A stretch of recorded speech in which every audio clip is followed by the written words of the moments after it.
Hey everybody, welcome back to World History. We're going to be doing section 3 today, so go ahead and get your notes out and let's get started. So it's important to remember, and this is kind of picking up where we left off in chapter 27. If you remember, we talked about upheavals in China and the rise of the communists. After World War II, those tensions are going to pick up again. They kind of set them off to the side to fight the Japanese. With the Chinese Civil War, the communists are going to fight the nationalists, and the communists are going to win, being led by Mao Zedong. Now, some reasons for their success. Mao won the support of China's peasant population, and the communists then redistributed land to poor peasants and ended oppression by the landlords. By 1959, they'll expand into Tibet, where they also won popularity with the peasants and land redistribution. They ended oppression from the landlords and decreased taxes on the poor. Now, from this, they're also going to discourage religions like Buddhism and Confucianism, take property from landowners and business owners, and redistribute those to the people. Some Chinese middle-class citizens were opposed to this whole communist revolution thing. They're going to be beaten, sent to labor camps, or even killed. They're also going to build dams and factories. And through this, we have to talk about the idea of collectivization, or the pooling of peasant land and labor to increase productivity. Essentially, it was more so designed to get everybody working together towards a common goal and collecting all of our resources into one place. So from 1958 to 1960, we have to talk about the Great Leap Forward. This was Mao Zedong's program to increase output and productivity. He's going to urge people to increase farming efforts and set up communes. Sadly, the Great Leap is going to fail. There was no individual incentive, so people didn't feel like they needed to participate. There was less production, there was a massive famine, and 55 million people are going to starve to death in China over these 2 years.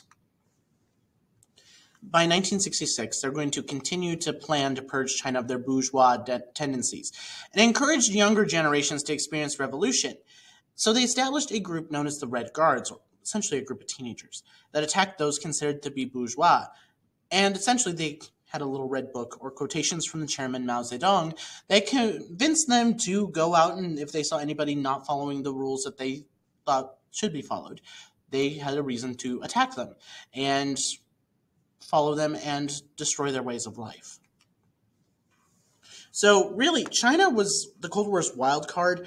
China and the Soviet Union were kind of friends, kind of not. So they were very much loose allies. They were very mistrustful, and there was a lot of border disputes between the two.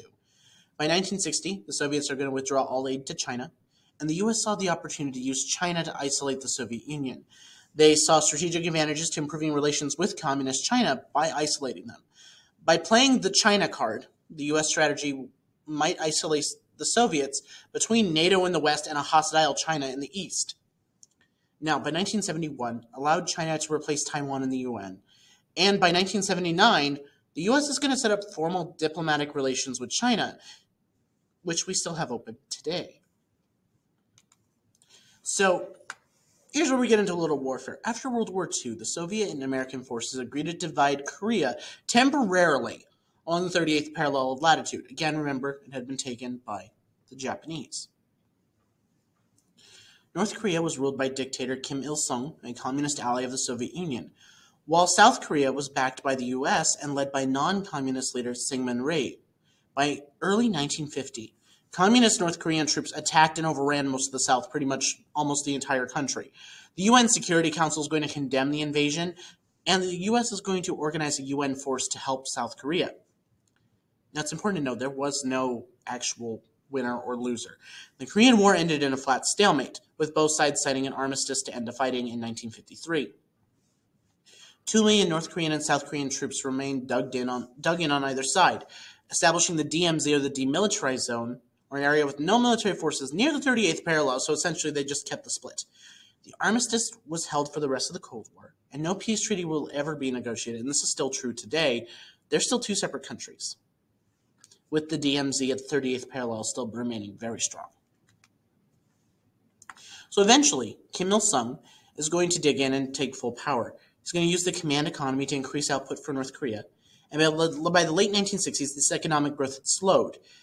His emphasis on self-reliance kept North Korea isolated and poor, but the government's going to build a personality cult around Kim, constantly glorifying him as the great leader. It's why his son, his descendant Kim Jong-il is still in power. By the 1980s, reform for the Soviet and Chinese allies didn't reach North Korea. North Korea still clung to hardline communism, and they suffered for it. South Korea, on the other hand, is going to successfully transition to democracy and become a pretty affluential country in the region. So that is it for today. There is a reading packet posted for you on Classroom about the Korean War. You will complete that, as well as work on your review guides. I will see you all next time. Thank you for watching. Bye, guys.